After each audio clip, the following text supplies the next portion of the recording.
Hello everyone, welcome to my channel flavour with journey. આજે હું તમારી જોડે દાબેલીની રેસીપી લઈને આવી છું. હું જે રીતે બનાવું છું તે રીત તમારી જોડે શેર કરી રહી છું. તો વિડીયોને છેલ્લે સુધી જોજો. અને જો તમે લોકો મારી ચેનલને સબસ્ક્રાઈબ ના કરી હોય તો કરી લેજો, એટલે બધા વિડીયો તમે લોકો મારા રેગ્યુલર જોઈ શકો.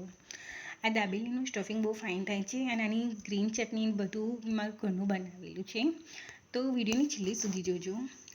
દાબેલી બનાવવા માટે પહેલાં તેનો મસાલો રેડી કરીશું. મેં આ મોટા 5 બટેકા લઈ લીધા હતા.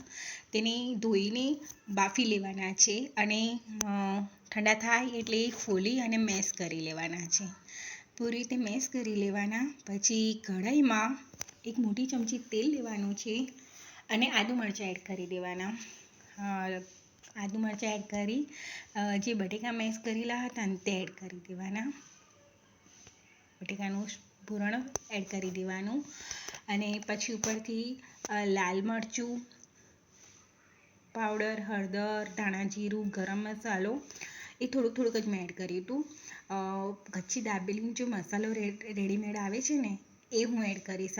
3-4 ચમચી જેટલો મેં મસાલો આમાં એડ કરી દીધો હતો અને મીઠું એડ કરી દેવાનું. થોડુંક પાણી એડ કરવાનું એટલે બટેકા ચોંટે નહીં નીચેથી. ઉપરથી રેડ ચીલી ફ્લેક્સ અને ઓરિગાનો બી મેં એડ કર્યો હતો અને બધું મિક્સ કરીને કૂક કરી લેવાનું. કૂક થઈ જાય પછી છેલ્લે કોથમીર એડ કરી દેવાની અને ચાખી જોવાનું. તમારે જે પ્રમાણે તીખું કરવું હોય તે પ્રમાણે કરી લેવાનું. દાબેલીનું સ્ટફિંગ રેડી છે. દાબેલી બનાવવા માટે આવા ચોરસ પાઉં મેં લઈ લીધા હતા, તેને મેં શેકી લીધા હતા. ડાયરેક્ટ પાઉંમાં બધા કરે છે, કરીને પણ હું આવી રીતે શેકીને કરું છું.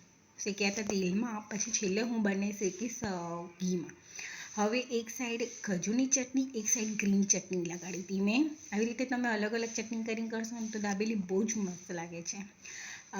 જે સ્ટફિંગ રેડી કર્યું હતું તે એડ કરી દેવાનું છે. મસાલા સિંગ અને સેવ એડ કરી દેવાની. જો અહીંયા તમારા લોકોને દાડમ એડ કરવું તો દાડમ બી એડ કરાય, રેડ ચીલી ફ્લેક્સ ને ઓરિગાનો એડ કરવું હોય તો એ બી કરાય અને ચીઝ છીણું હોય તો ચીઝ બી અહીંયા આગળ તમે સ્ટફિંગની ઉપર કરી શકો છો તો બી સરસ લાગશે.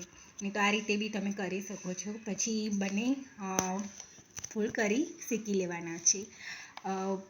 ઘી કે બટર તમે ગમે તેમાં શેકી શકો છો. આ ગ્રીન ચટણી, ખજૂરની ચટણી, સોસ મારું ઘરનું બનાવેલું છે અને આનો વિડીયો મેં ઓલરેડી શેર કરેલો છે. તો તમે લોકોએ જો એ વિડીયો ના જોયો હોય તો જોઈ લેજો. અને એને ઘીમાં ધીમા તાપે શેકી લેવાનું અને આને તમે સોસ ને ગ્રીન ચટણી સાથે સર્વ કરજો. ખજૂરની ચટણી, ગ્રીન ચટણી અને સોસ બહુ જ ફાઇન લાગશે. આ દાબેલી ટેસ્ટમાં બહુ જ ફાઇન થાય છે. આ રીતે ટ્રાય કરજો, બહુ જ સરસ થશે. તો જો વિડીયો ગમે તો મારી ચેનલને સબસ્ક્રાઈબ કરવાનું ના ભૂલતા. Thank you for watching. મળીએ નેક્સ્ટ વિડીયોમાં. બાય.